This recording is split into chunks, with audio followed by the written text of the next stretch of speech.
galera da Polícia Penal do Pará. Você que está aí se preparando, né, para esse concurso tão aguardado. Eu sou a professora Maiara, professora de Processo Penal aqui do Vale Concurso. E hoje eu vim trazer para vocês, tá, alguns apontamentos acerca aí desse certame, tá? Trouxe para vocês questões elaboradas aí em processo penal pela banca CETAP, tá? Não é uma banca muito incidente aí de trabalhar com a matéria de processo penal. Eu também trouxe questões que foram cobradas aí nos últimos anos nos concursos aí dessa mesma carreira espalhados pelo Brasil, tá? Nós estamos tendo aí uma tendência a mudanças, né? O nível de dificuldade das provas, né? Tá cada vez maior, os candidatos estão cada vez mais preparados e você deve se preparar de forma adequada, né? Para brigar aí por uma vaga, tá? Pessoal, vou deixar aqui meu Instagram para vocês, MaiaraOSD. Qualquer dúvida, tá? A respeito aqui dessas questões, que você ficar com dúvidas, pode me procurar aí e me perguntar para eu esclarecer a sua dúvida. Sem menor timidez, pode me chamar lá, tá? E também os canais aqui do Vale Concurso, no Instagram, no YouTube. Se inscreva no nosso canal, ative aí o sininho para você ficar sempre por dentro e receber toda vez que forem postados esses conteúdos para vocês, tá? Então, se você quiser ficar bem informado a respeito dos concursos públicos, análise de edital, questões, conteúdo de forma gratuita para você, pode se inscrever aí, tá? Então, nós vamos começar aqui com uma análise que eu trouxe a respeito do edital. Olha só. O edital está cobrando noções de direito processual penal. E aqui ela trouxe, né, inquérito policial, que é um tema aí muito recorrente, né? Toda prova de processo penal vem cobrando o inquérito, é um dos temas queridos, né? Notícia crimes, ação penal, espécies, jurisdição, competência, prova. Aí ela colocou aqui os artigos 158 a 184, que engloba inclusive a recém-criada cadeia de custódia. Eu falo recém-criada porque foi inserido o artigo 158A e seguintes, tratando a respeito da cadeia de custódia pelo pacote anticrime, tá bom? Que entrou em vigência aí no ano de 2020. Portanto, eu nem preciso te falar que você tem que saber aí a respeito das fases da cadeia de custódia, o que é cadeia de custódia, porque, com certeza, principalmente pela banca ter especificado os artigos, vai ser uma questão da sua prova, eu estou apostando nisso, tá? Então, estudem cadeia de custódia, estudem inquérito. Na verdade, você tem, né, na medida do possível, que tentar estudar todos os temas, não são grandes, não é um conteúdo extenso. Prisão em flagrante, prisão preventiva e prisão temporária. Se fosse para eu apostar aqui em questões, eu apostaria em inquérito, apostaria na prova e apostaria em prisões, tá? Que são temas aí de maior predileção das bancas, que as bancas gostam de cobrar. Se você for fazer uma análise estatística das questões cobradas aí no processo penal, vocês verão que esses são os temas aí favoritos, tá? E também processo dos crimes de responsabilidade dos funcionários públicos e habeas corpus. Pessoal, eu procurei trazer para vocês, tá? Uma questão aí, pelo menos, a respeito de cada tema desse. Então, vamos começar aqui a trabalhar, tá? Olha só. Questão de número 1. Acerca do inquérito policial, será sempre iniciado mediante requisição da autoridade judiciária ou do Ministério Público ou a requerimento do ofendido ou de quem tiver qualidade para representá-lo, vedada a instauração de ofício. Errado, tá, pessoal? Por quê? Olha só, nos casos aí de crimes, né, sujeitos à ação pública incondicionada, o delegado de polícia, ao tomar conhecimento da ocorrência, ele pode instaurar, na verdade, ele deve instaurar de ofício o inquérito policial para apuração aí dessa infração penal. Então, não é vedada a instauração de ofício, tá? Então, além da requisição aí do Ministério Público, da autoridade judiciária e requerimento do ofendido ou do seu representante, também haverá possibilidade aí de instauração de ofício. O despacho que indeferiu o requerimento de abertura do inquérito policial é irrecorrível, cabendo apenas mandado de segurança. Errado, pessoal. É recorrível, tá? Esse despacho que indefere a abertura aí do inquérito, ele é recorrível. Cabe recurso ao chefe de polícia, tá? Não é mandado de segurança, é recurso ao chefe de polícia. O inquérito deve terminar no prazo de 10 dias se o indiciado estiver sido preso em flagrante ou estiver preso preventivamente, contado o prazo nessa hipótese a partir do dia em que se executar a ordem de prisão ou no prazo de 30 dias ou quando estiver solto mediante fiança ou sem ela. Correto. Em regra, tá? O inquérito ele tem prazo de 10 dias se o investigado estiver preso e de 30 dias se estiver solto, tá? E esse prazo, aqui ó, 30 dias, né? Esse prazo, quando o investigado está solto, ele pode ser renovado, tá? Então pode haver aí sucessivas prorrogações quando o caso for de difícil elucidação. Por exemplo, isso está previsto no artigo 10, tá? Do Código de Processo Penal.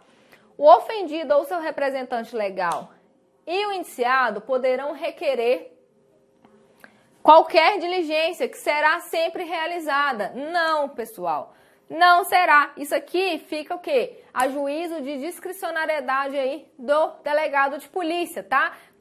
Eles poderão requerer qualquer diligência que será realizada ou não. Nós temos uma exceção em que o delegado de polícia, tá? Ele é obrigado a realizar a diligência, que é no caso de exame de corpo de delito, tá? Nesse caso, ele tem que realizar aí, se as partes, né, requererem. A incomunicabilidade do indiciado, quando o interesse da sociedade ou a conveniência da investigação assim exigir, dependerá de despacho nos autos. Pessoal, no Código de Processo Penal está previsto, né, incomunicabilidade aí por até 3 dias, tá, do investigado. Porém, isso não foi recepcionado pela Constituição Federal de 88, tá?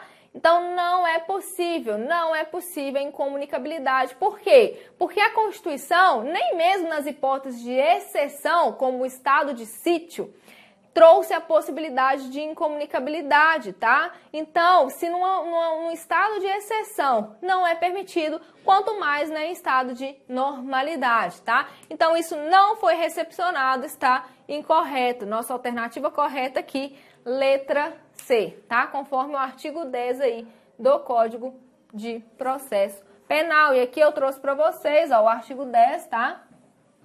Ó, o inquérito deverá terminar no prazo de 10 dias se o indiciado tiver sido preso em flagrante ou estiver preso preventivamente, contado o prazo nessa hipótese a partir do dia em que se executar a ordem de prisão ou no prazo de 30 dias quando estiver solto mediante fiança ou sem ela. 2. Após a análise das assertivas a seguir, marque a alternativa correta. O direito de queixa decai se não for exercido no prazo de 6 meses, não havendo exceção para esse prazo. Tal prazo será conferido a partir do dia em que se sabe o autor do crime ou conferido do dia que se esgota o prazo para oferecimento da denúncia se o Ministério Público não oferece no prazo. Pessoal, em regra, esse direito de queixa, tá? E o de representação, ele decai mesmo no prazo de 6 meses, tá? Mas não significa que não há exceção, tá? Pode haver exceção, sim. Um dos casos, né, de exceção é quando nós falamos aí em crime contra a propriedade material, né? Se nós já tivermos ali o laudo pericial, esse prazo diminui para 30 dias. E se nós estivermos falando de crime de indução, né, a erro ou ocultação de impedimento para o casamento, previsto no artigo 236 do Código Penal, esse prazo só vai começar a contar a partir da sentença que anula o casamento. Então, nós temos a exceção. A ação de iniciativa privada é promovida pelo ofendido ou porque tenha qualidade para representá-lo. E o titular da ação penal pública condicionada à representação é a vítima ou o seu representante legal. Errado, pessoal. Porque o titular, mesmo no crime, o titular da ação pública é o Ministério Público, tá? Mesmo nos crimes, nos casos em que é exigida a representação, O titular não é a vítima ou seu representante que oferece essa representação, não. O titular continua sendo o Ministério Público, tá? Então é um erro falar que no caso de ação penal pública condicionada à representação, o titular vai ser a vítima ou seu representante legal. Está incorreto, tá? No que tange à ação penal pública condicionada, ao ser oferecida a representação, a titularidade da ação que antes era do ofendido, passa a ser do Ministério Público. Pessoal, a titularidade, né, como eu já disse, sempre é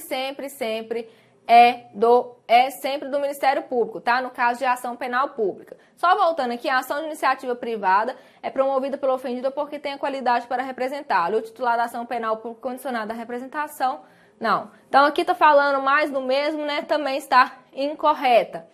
Quanto à ação penal privada, poderá o Ministério Público aditar a queixa e intervir nos atos subsequentes do processo. No entanto, tal aditamento ocorrerá apenas se a queixa apresentar vícios formais. Pessoal, aqui também, né, está incorreto, tá? Que não é apenas vícios formais, não, tá? Vícios materiais também, vícios de conteúdo. Então, aqui, ó, todos estão incorretos, tá? Todas alternativas incorretas. Questão aqui, aí o artigo 38 eu coloquei aqui, ó, falando, né, sobre a representação, né, que salvo disposição em contrário, ofendido ou seu representante legal decairá no direito de queixa ou de representação, se não exercer dentro do prazo de 6 meses, contado o dia em que vier a saber quem é o autor do crime, ou no caso do artigo 29, do dia em que se esgotar o prazo para oferecimento da denúncia, beleza? Tranquilinho aqui, né? Prosseguindo aqui, questão de número 3, o habeas corpus é uma garantia constitucional em que se obtém por meio da ação uma ordem escrita tutelando a liberdade de locomoção, o direito de ir e vir e de não ser preso. Acerca do habeas corpus, assinale a alternativa correta. Pode ser paciente qualquer pessoa natural ou jurídica. Pessoal, uma observação aqui. O habeas corpus não pode ser paciente aí, pessoa jurídica. Por quê? Pessoa jurídica não se locomove, pessoa jurídica não tem direito de ir e vir, né? Então, aqui não cabe habeas corpus aí, sendo paciente pessoa jurídica. Então, incorreto. É medida que tutela o direito de permanecer, de ir e vir e de não ser preso em nenhuma situação. Aqui que está o erro. Porque se houver justa causa, né? Se houver ordem judicial, nos casos em que a lei permite, sim, você poderá ser preso. Se você cometer um crime, você pode ser preso. E aqui está falando que é em nenhuma hipótese. Então, né, está incorreto.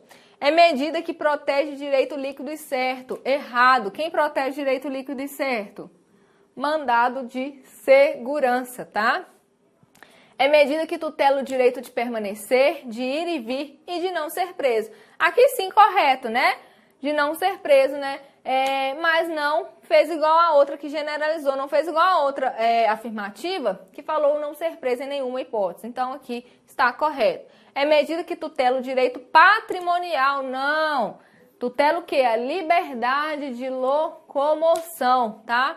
Então, incorreta. Alternativa correta aqui, letra D, tá? Letra D. Próxima questão de número 4. No que tange aos crimes de responsabilidade dos funcionários públicos, assinale a alternativa correta. O processo de julgamento nesses crimes competirá ao chefe imediato do funcionário público. Errado, pessoal. Não é o chefe imediato, não, tá? São os juízes de direito. É eles que irão julgar aí esses crimes, né, de responsabilidade dos funcionários públicos. A queixa ou a denúncia poderão ser anônimas, não necessitando inicialmente de nenhum documento que instrua ou de qualquer declaração acerca da impossibilidade aí da apresentação das provas. Errado. Pessoal, os crimes de responsabilidade, esse procedimento especial, né, dos crimes de responsabilidade aí dos funcionários públicos estão entre os artigos 513 a 518, são bem curtinhos, deem uma lida, tá? Essa aqui também está incorreta. Os crimes de responsabilidade são crimes inafiançáveis, errado, né? Os crimes inafiançáveis são os crimes hediondos e aqueles previstos, né, na Constituição como inafiançáveis. Se o servidor público se achar fora da jurisdição do juiz, será considerado réu. Não, vai ser nomeado um defensor. Eu trouxe os artigos para vocês e nós vamos vê-los já já. O juiz rejeitará a queixa ou a denúncia em despacho fundamentado, caso seja convencido pela resposta do acusado ou de seu defensor da inexistência do crime ou da improcedência da ação. Correto? E aqui, ó, olha só, ó, os crimes de responsabilidade dos funcionários públicos, cujo processo de julgamento competem a quem? Aos juízes de direito e não ao chefe imediato, né? Então aqui a queixa ou a denúncia será instruída com documentos ou com justificação, tá? Então tem que ser instruída. Ou com declaração fundamentada da impossibilidade aí de apresentação, né, de qualquer dessas provas.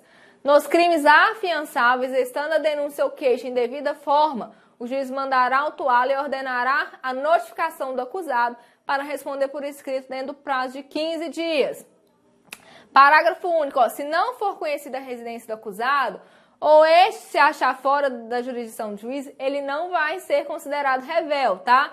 Vai ser o quê? Nomeado um defensor a quem caberá apresentar a resposta preliminar. Essa resposta aqui.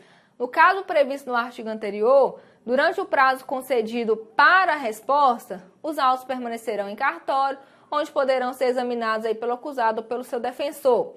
E o parágrafo único, ó, a resposta poderá ser instruída com documentos e justificações. E o 516, que é a nossa resposta correta, né? O juiz rejeitará a queixa ou a denúncia em despacho fundamentado se convencido pela resposta do acusado ou de seu defensor da inexistência do crime ou da improcedência da ação, correto? Então, prosseguindo aqui, questão de número 5, assinale a alternativa correta em relação à prisão temporária. A prisão temporária terá prazo de 5 dias improrrogáveis. Incorreto, tá? Pode ser prorrogado por mais 5 dias em caso de extrema e comprovada necessidade. B. Decretada a prisão temporária e fim do seu prazo, será ela convertida em preventiva necessariamente. Errado, pessoal, não necessariamente. Fim do tempo ali, tá? O preso pode ser colocado em liberdade.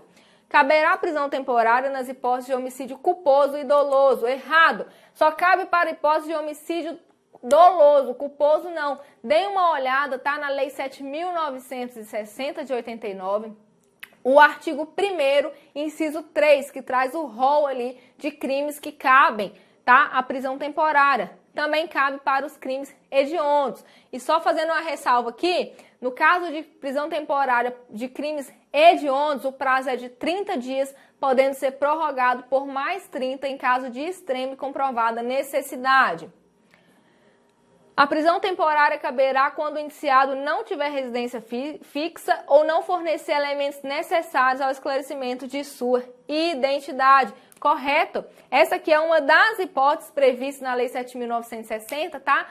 No artigo 1º, inciso 2, tá? Se ele não fornece ali elementos para o esclarecimento da sua identidade, não possui, né, residência fixa ou não possui residência fixa, caberá temporário.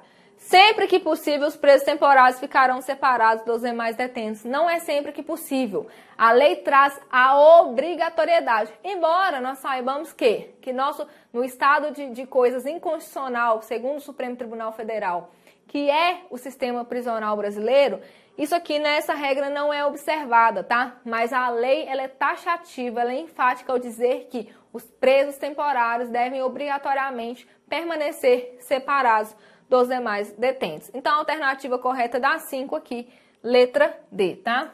Aí, agora nós vamos para a questão de número 6, acerca da competência pelo lugar da infração, prevista aí no Código de Processo Penal, julgue os itens a seguir. A competência será de regra determinada pelo lugar em que se consumar a infração, ou no caso de tentativa, pelo lugar em que for dado início ao primeiro ato de execução. Até aqui, ela está correta, tá? Porque, em regra, a competência é firmada, sim, pelo local em que se consuma a infração. Porém, no caso de tentativa, não é o lugar que foi dado início ao primeiro ato de execução, não. Foi o lugar em que foi praticado o último ato de execução, tá? Então, está incorreto. Tratando-se de infração continuada ou permanente praticada em território de 2 ou mais jurisdições, a competência firmar-se-á pela prevenção. Correto, pessoal? O que é infração continuada ou infração permanente? Infração permanente é aquela que a sua consumação se prolonga, tá? No tempo, como o sequestro, o tráfico de drogas, ou todo o tempo ali a pessoa está em flagrante delito, tá? Esse é o crime permanente. E o crime continuado, ele está previsto no artigo 70 aí do Código Penal, tá? Fala aí sobre o crime continuado. Quando em certo limite, aqui, 3, se iniciada a execução no território nacional, a infração se consumar fora dele, a competência será determinada pelo lugar em que tiver sido praticado no exterior o último ato de execução. Errado, é no território nacional, tá? Aí sim, a competência seria determinada pelo lugar, mas é dentro do território nacional e não no exterior, então está incorreto.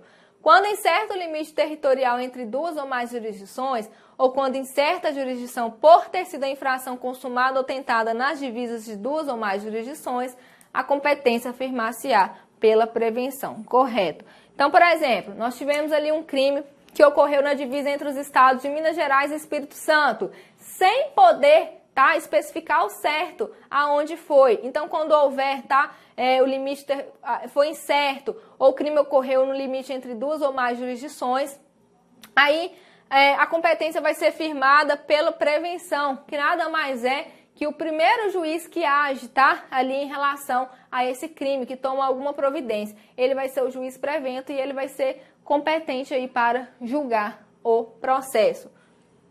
Então, aqui as corretas são a 2 e a 4, né? Aqui, ó, nossa letra C, né? Então, as alternativas corretas, 2 e 4.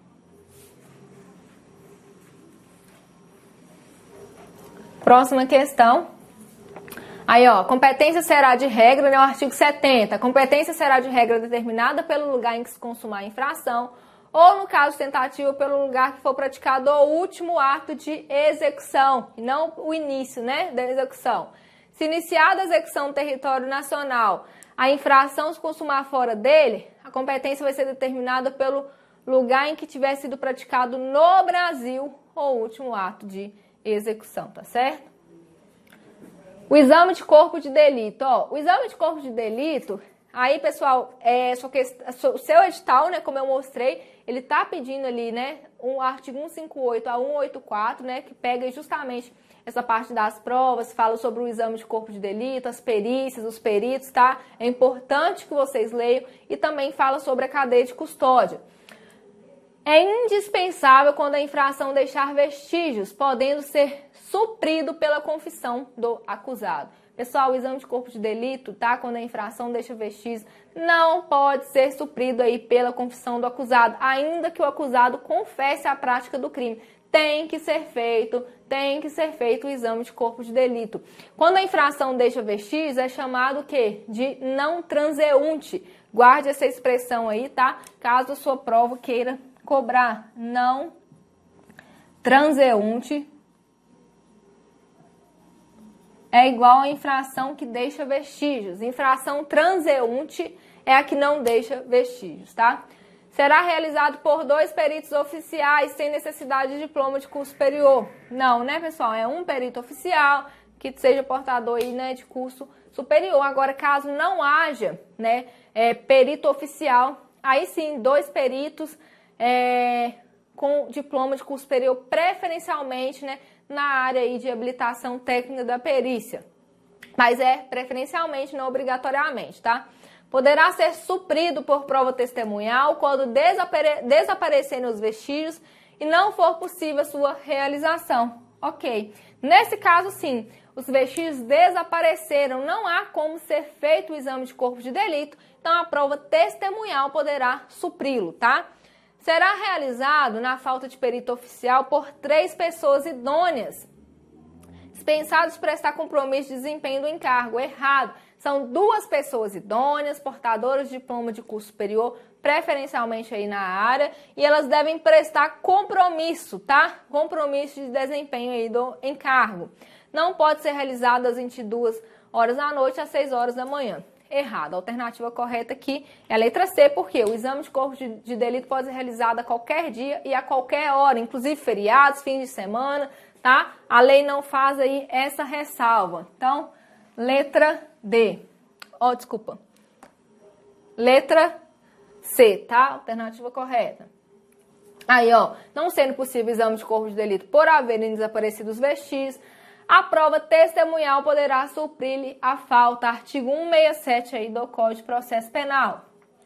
Sobre a ação penal, é correto afirmar: a representação será irretratável depois de recebida a denúncia. Errado, pessoal. Ela é irretratável depois de oferecida a denúncia, tá? E não recebida. Cuidado, na Lei Maria da Penha, a representação ela não pode ser retratada mais depois de recebida, mas isso na Lei Maria da Penha, tá?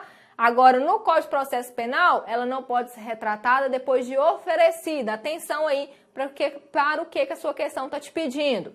No caso de morte do ofendido ou quando declarado ausente por decisão judicial, o direito de oferecer queixa ou prosseguir na ação passará ao juiz. Errado, né? Artigo 31 aí do Código de Processo Penal é o nosso famoso CAD, né? É o cônjuge, ascendente, descendente ou irmão. Não se admite em nenhuma hipótese a ação penal privada nos crimes de ação penal pública. Claro que nós temos aí a figura da ação da ação privada subsidiária da pública, então está incorreto. Seja qual for o crime, quando praticado em detrimento do patrimônio ou interesse da União, Estado ou município, a ação penal será privada, negativo. Nesses casos, a ação penal será sempre pública, tá? No caso aí de interesse, tá? Detrimento de patrimônio, de interesse da União, Estado ou município, a ação vai ser sempre pública. E o Ministério Público não pode desistir da ação penal, correto? É o chamado princípio da indisponibilidade. Da mesma forma que o delegado de polícia não pode mandar arquivar os autos do inquérito, o Ministério Público não pode desistir da ação penal e nem do recurso impetrado, tá? Então, portanto, letra E, correta aí na nossa questão de número 8. Aí, artigo 42, né? O Ministério Público não pode desistir da ação penal. Nos exatos termos do artigo 302 do CPP, considera-se em flagrante delito quem? Aí, artigo 302, né, traz aí os casos de flagrante delito, tá? O que é considerado flagrante. Então, cometeu a infração penal nas últimas 24 horas? Não, tá? Não tem isso aqui no 302. Quem está cometendo, quem está cometendo, quem acaba de cometer, quem é perseguido, tá? Logo após e quem é encontrado logo depois com instrumentos, documentos, qualquer objeto ali que faça presumir ser ele o autor, né, dessa infração. É imediatamente reconhecido como autor do crime pela vítima? Não. É avistado em conduta que gera fundada suspeita logo após o crime. Também não é uma hipótese aí do artigo 302. É encontrado com instrumentos, armas, objetos ou papéis que façam presumir ser ele o autor da infração. Cuidado aqui com essa pegadinha, porque é encontrado quando? Em que momento? Porque a lei fala que tem que ser o que? Encontrado logo depois, tá? Aqui não tá falando, foi encontrado uma semana depois, um mês depois, então aí já sairia do flagrante. Então, cuidado aqui, muita gente deve ter caído aqui nessa pegadinha. É perseguido logo após pela autoridade, pelo ofendido ou por qualquer pessoa em situação que faça presumir ser ele o autor da infração, correto, tá? Isso aqui tá lá no artigo 302, pessoal. Correto aqui, letra E.